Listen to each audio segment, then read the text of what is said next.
thought this morning I'd give you an example of some problems that happen when you are doing bordering. And it's when you let your tools get dull and you get in a rush, and sometimes you have some mistakes. And the area I want to point out here, the first one at any rate, is this area here. You can see there's actually two lines right there and a slip of a third line, it looks like, possibly. And so I have to correct that to where this bottom line doesn't, it's a mistake. It shouldn't be there. That line should be the prominent line meeting that line that goes up. There's another area up here that does something similar. We'll get to that though. So the first thing I'm going to do is I'm going to sand out this line down here where I don't want the line, and then I'll go back in and try to deepen this. And so I'll use 80 grit to start with in here, and trying to be very careful not to get up into my stippling and my Lichtenberg figures until that line is gone. And you'll be surprised sometimes how far back and how far down just a little scratch like that really goes. And it's okay to sand into that other line because you're going to have to deepen it out anyway.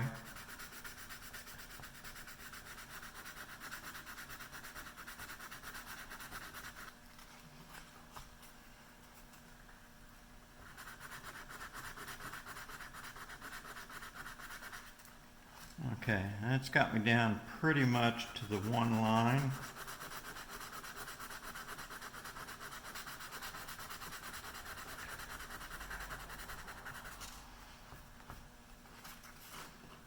Now my only problem is I've got a line coming up from that angle there, and I want to sand with the grain with this because getting cross grain scratches out at this point is a little more work than it would be later on. So always sand with the grain when you're in this stage.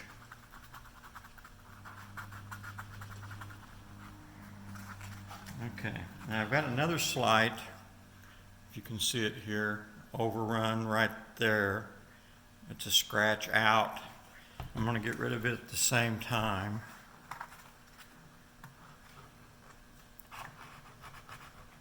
This is very hard to do without the leather bag I usually use for support, because usually that stock is not moving at all. So I'm kind of having to chase it around.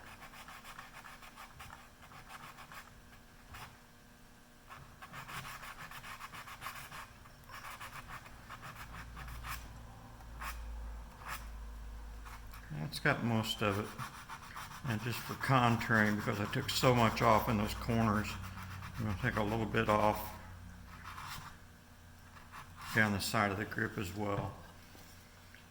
So now what we're left with, let me blow this out. I don't have my airline up front. Is I've got a line that does not connect to the line, and I've got a line that's really not a cut line. That's a line of stippling that has lined up in an old checkering line. And so what I'm going to have to do is stipple from the sides of that into it at angles to make it disappear. And so let's see if I can make that happen here where you guys can see this. So I'll start like that, and just sort of randomly, width lengthwise at least, try to come in there and squeeze that line shut.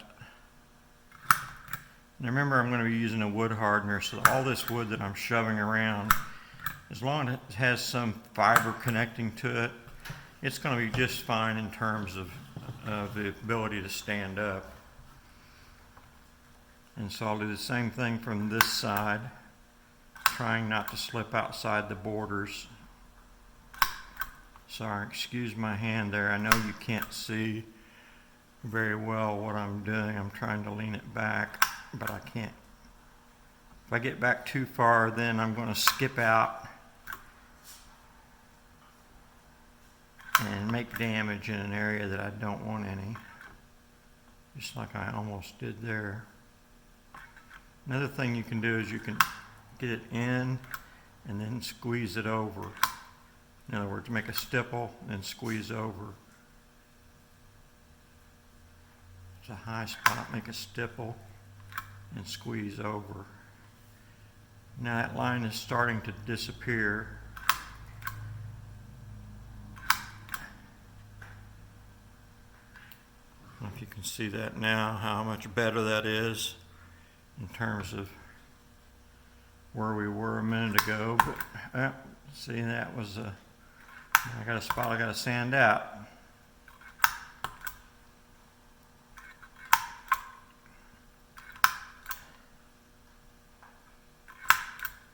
This gets a little tedious, I have to admit, but it does provide a product that you aren't going to find in anyone else's gun rack, that's for sure. So now, that's a grain line there, so we're okay with that. I need to go through in here and deepen this bottom border line and bring those two together, and we'll be in pretty good shape on that. And for that, I want to get that sandpaper out of there so I don't get that in there. I'm going to go back to my little short and try to advance this line that I want just to that corner, no further, and that is the hard part. Now I want to make sure that I've got it deepened up where I've sanded away up here.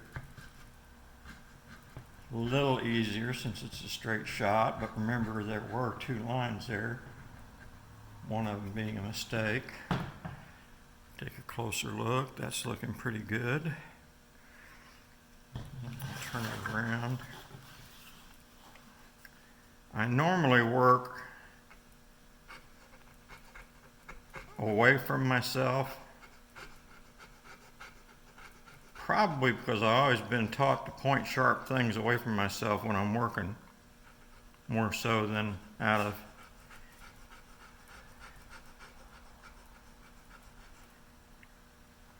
any better position or anything. But there are times when I will come over here, for instance, and work this line out, especially when I can see so much better when that tip comes to that other line right there. And I'm going to do most of the cutting on the backstroke here, which has its own dangers.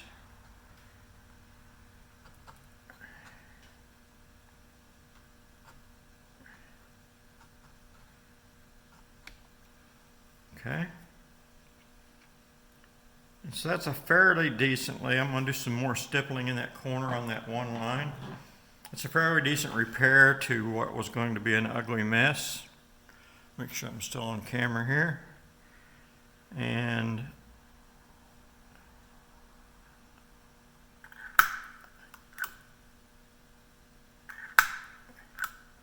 there is a little ridge of grain right there that's making that a little tougher than normal.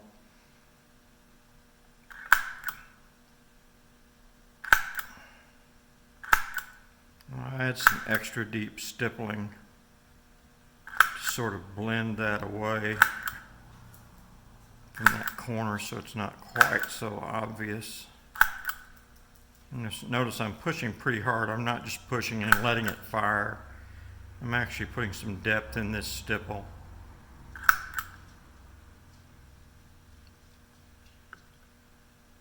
Because basically I'm trying to hide something. I'm trying to hide a mistake. Only you and I will know it's there.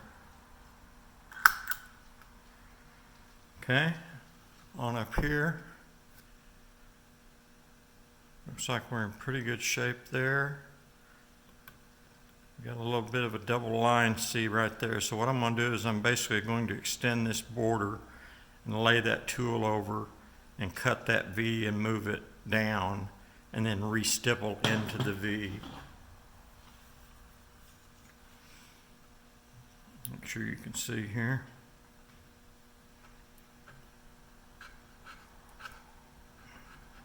I'm using my thumb as a live stop. At this point, it beats the daylights out of having another overrun.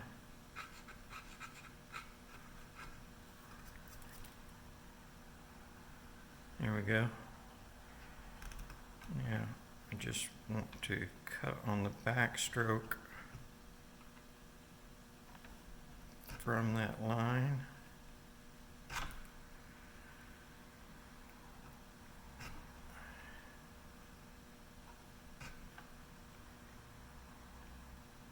There, that came out.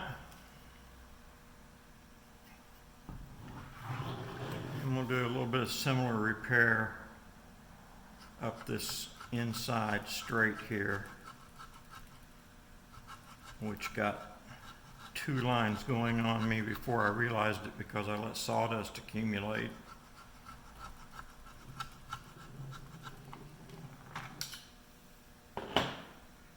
Which way my table leans. And so you can hear it slipping, popping between the two grooves there. We'll get them to come together here though pretty shortly. There we go. And we got one groove, except for right here in the corner. And I took it out. Now we'll work down here and deepen this area here up.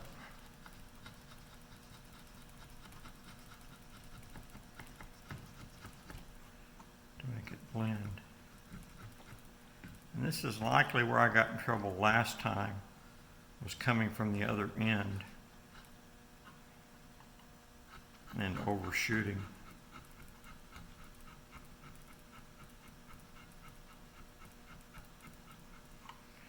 Doesn't take much to show up. So we got a little overshoot here. We'll get rid of that with some 80 grit. Fortunately, it's just a little scratch.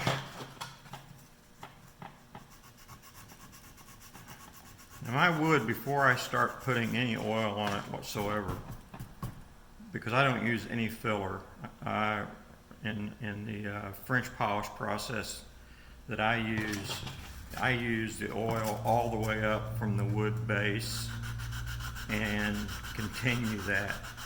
And I think it gives me better clarity into the depth of the wood and allows you to see highlights and stuff that are down below the surface of the wood that you normally wouldn't see if you used an opaque type filler. A lot of folks use sanding sealer.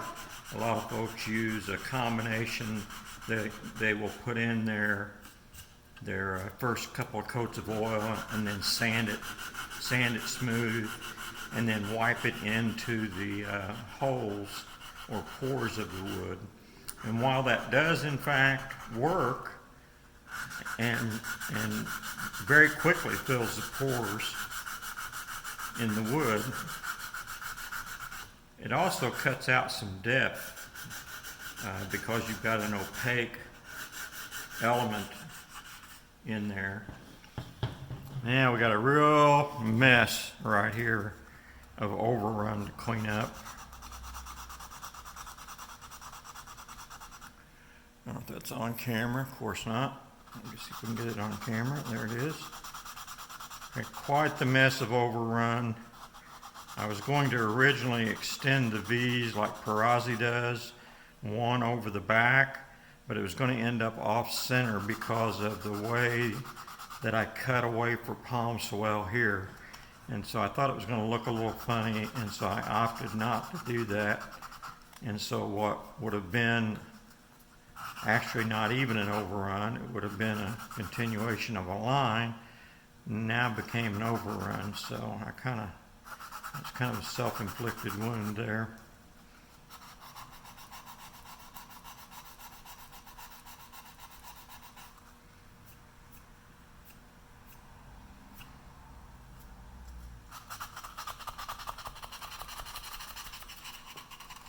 Now I'll take this wood, once I get this stippling, there's another area right here where I've got a little bit of a double line started. I'm going to go ahead and take that out. And once I get all these little details mopped up, then I will take this wood all the way to 400 grit before I start applying the first bit of oil.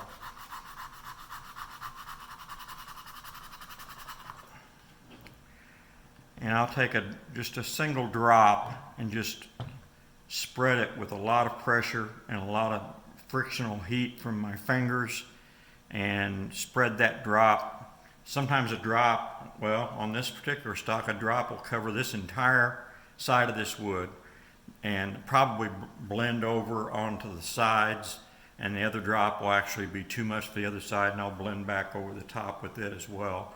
So these are very, very, very thin coats. It takes a lot of them.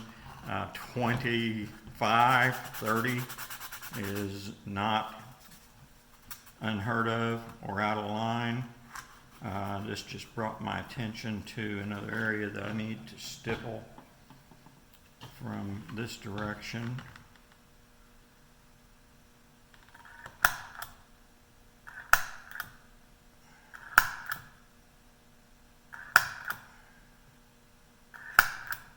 That I had left.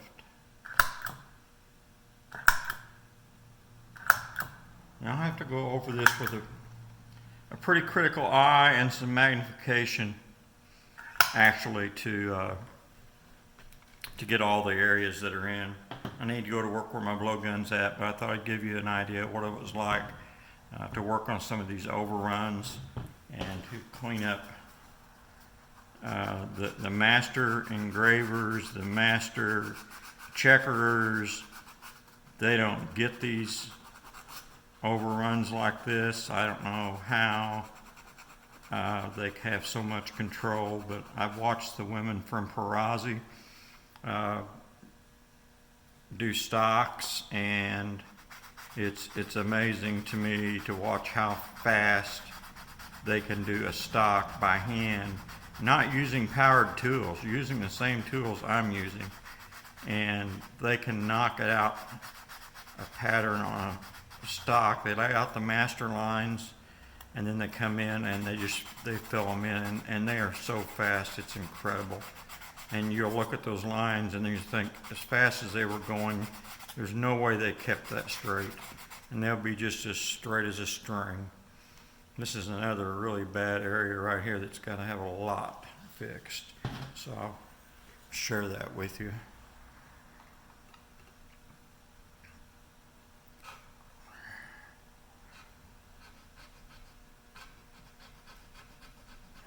Let's see which groove. Looks like that is the intentional groove.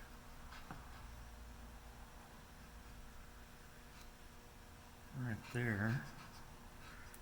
And this other one just kind of got loose from me when I wasn't paying attention.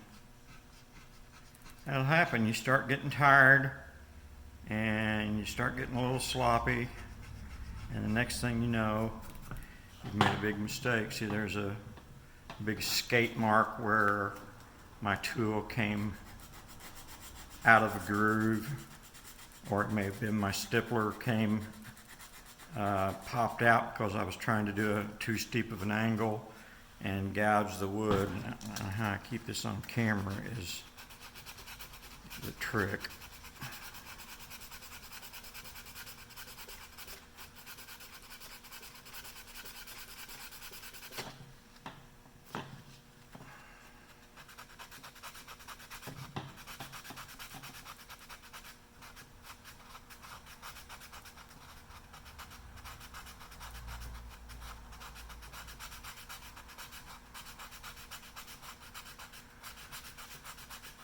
Another thing you can use is a rather large sandbag, something that's loose enough that the stock will nest down into, and the friction will keep it in place so it's not being chased around in the air. I'm blocking it against the table in my armpit here, and as you can see, I'm wobbling all over the place.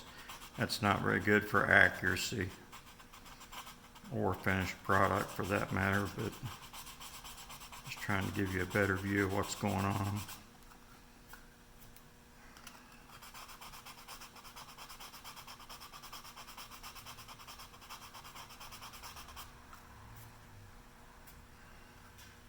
Yeah, we're getting her chased back now, back where she belongs.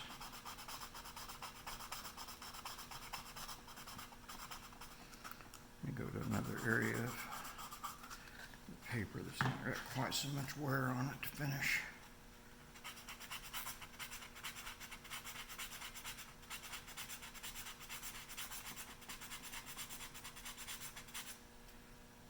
There we go. Now I have one line. Go back in, I'll deepen that trace line up a little bit.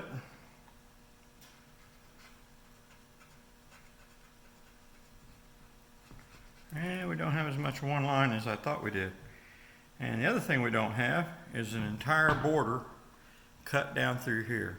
So I'm going to go off camera and start working on that, and we'll get this one line down, and then I'll go into a little bit of the finishing process. I'm not going to spend a lot of time on video showing you finishing because there's a zillion bit videos on finishing, and everybody has their own little tricks and secrets, and whatever works for you works for you.